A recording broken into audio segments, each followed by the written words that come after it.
Hello, everybody, and welcome to this month's conversation with the Maji Safi Group. So, today in this conversation, we have several guests.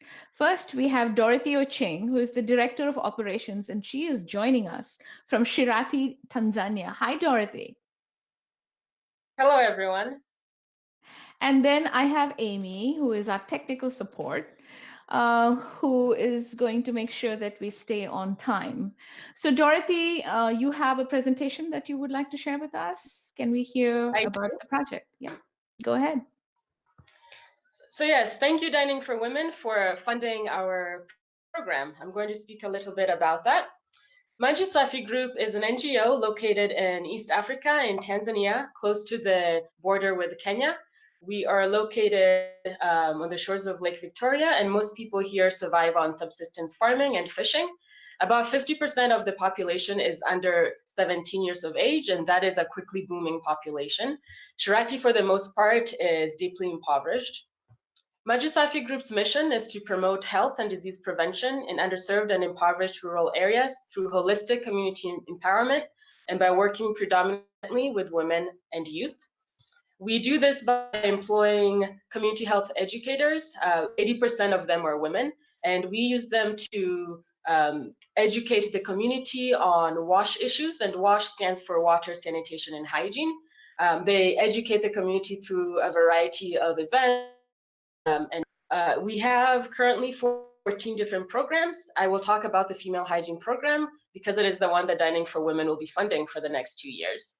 Before I do that, let me give you some context on menstrual hygiene management. Menstrual hygiene management in the Rorya district is a stigmatized issue.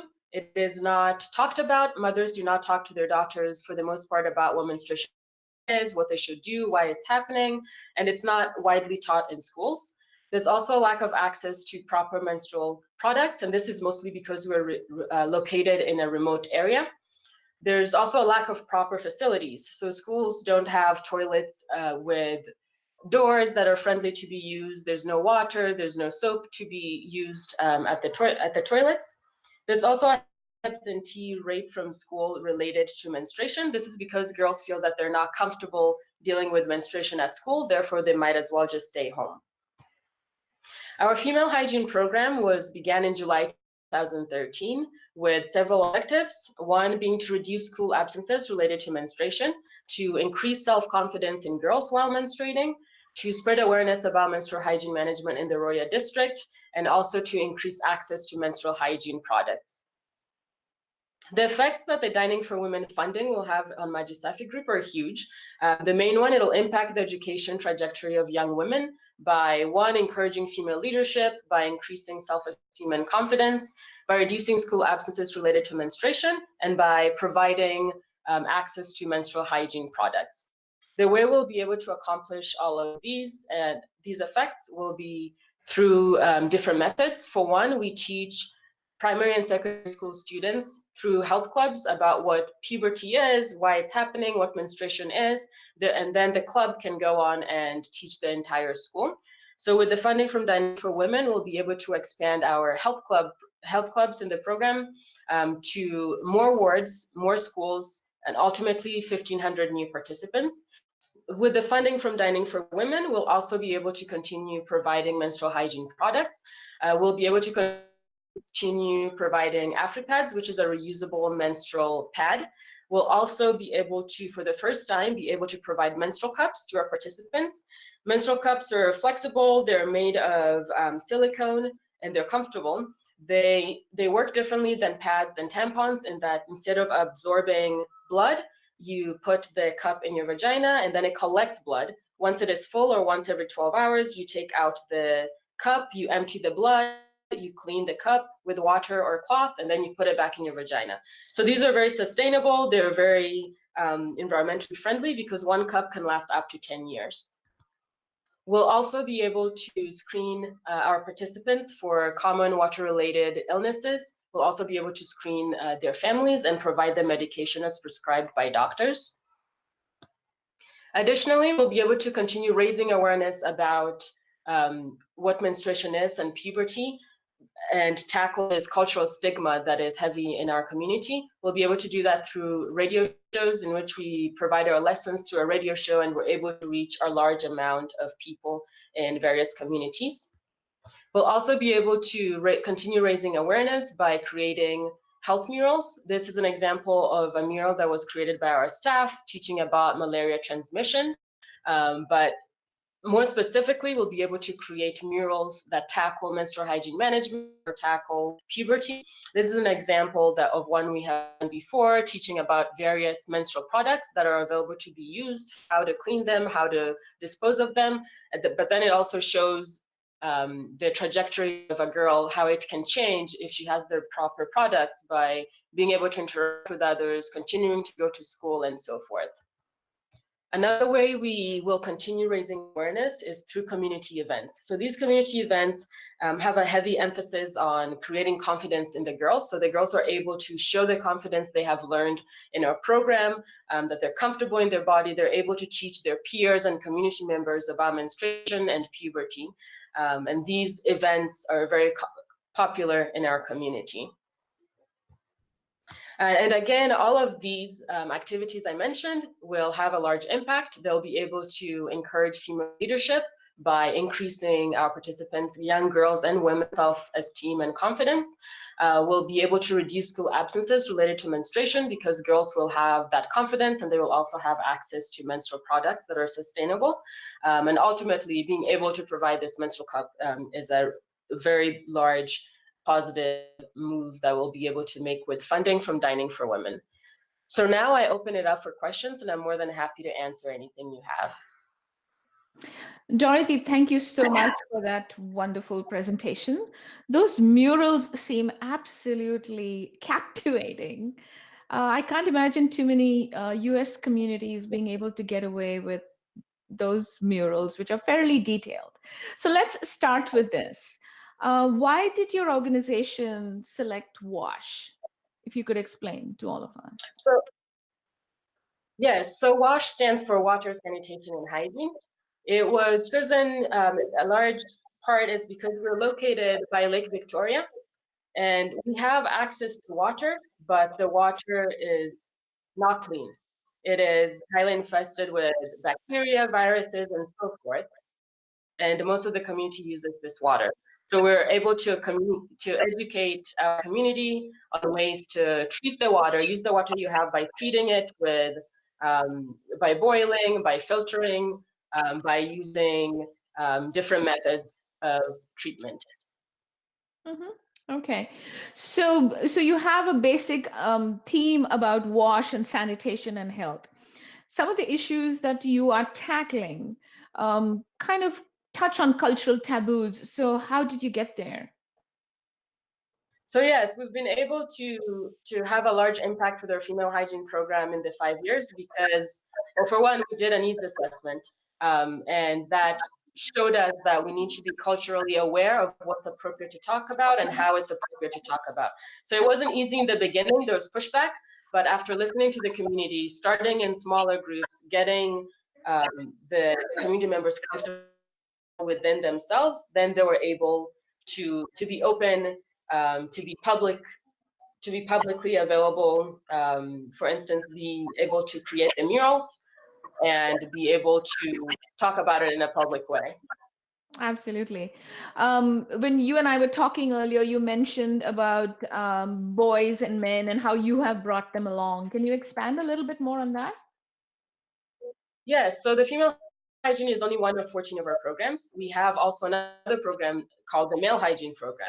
And so this program teaches the boys what's happening to their bodies, about their puberty, but a large part of it is also educating them about the female hygiene program and making sure that they understand they're also important in female hygiene and to understand why a girl is menstruating, or if you do see someone who has blood through their skirt, it's not a time to make fun of them or bully them, it's a time to help them. Absolutely. We have noticed this consistently with all our grantees that young girls are truly the secret weapon for changing the world. So, as long as they're given opportunities, they seem to do wonderful things. So, can you give us some more stories about your young girls? Yes, our young girls, it's been very humbling to see them go from a shy primary school girl who doesn't even understand what menstruation is and has very um, random questions, but then to see them after a year or 2 years, the confidence they're able to gain, how they are able to answer questions, they're not afraid to ask questions because they're also trying to learn. So I would say our girls they're very eager for this knowledge. They really want someone to teach them what menstruation is, what puberty is, and we're trying to fill that gap. Maji Safi Group is trying to offer that education by getting them comfortable. Mhm. Wonderful. So you have made remarkable strides since 2013, which is when your organization started doing its work. So where do you go from here now? From here, we predominantly only work in the Rorya district. So 5 years from now, we see ourselves expanding to the further areas of the district, but also expanding outside of the Rorya district. So we're able to provide this vital information to as many girls, as many mothers, men, boys as possible. Wonderful. Dorothy, thank you so much for joining us today. It has been wonderful to hear about all the details of the Maji Safi Group.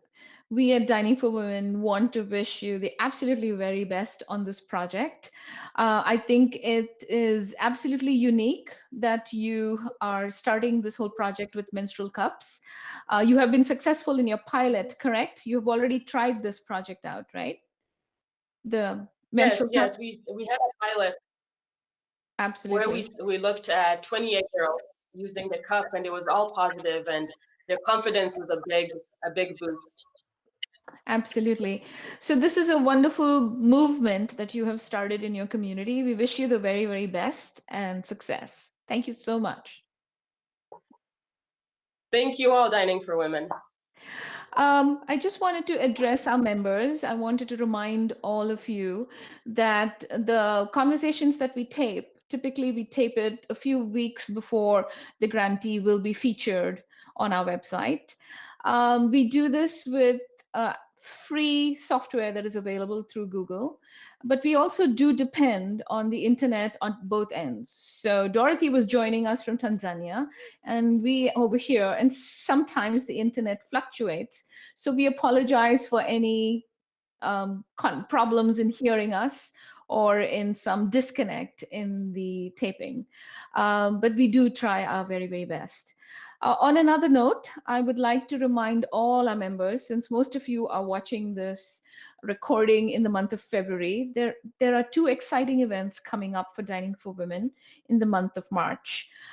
If you want to keep up with details of all these events, do remember that our website, under the tab Join Us, you can go to the upcoming events tab and get all the details of all these events. So the first event coming up is March 8th. We talked about it in our newsletter. The newsletters are also archived on our website, so you can check on them. So March 8th is International Women's Day. We are planning our biggest chapter meeting of the year once again. This year's theme for the event is Women as Agents of Change. We will have a panel presentation which will be recorded at the studios of Georgia Public Broadcasting in Atlanta, Georgia. Our panelists will include Abby Disney, who gave a wonderful talk at our conference in May of 2018. Abby is the executive producer of the upcoming film series Women, War, and Peace, which will air on PBS in March. We are also thrilled to add to our panel guests who are coming from Guatemala, a community advocate from Dining for Women's former grantee Women's Justice Initiative. We are awaiting to confirm a few more panelists, and so more information will be forthcoming. Our International Women's Day event is a partnership between Dining for Women, Peace is Loud, and Georgia Public Broadcasting. Please watch out for more emails. This will be live streamed. We will also have recordings available for you. Another event that I hope all of you can join us in New York, and this is a free event, is on March 14th. Details of this event is at our upcoming events page, which is on our website under the tab Join Us. Once again, in 2019, Dining for Women and UNICEF are co sponsoring a panel at the Commission of the Status of Women.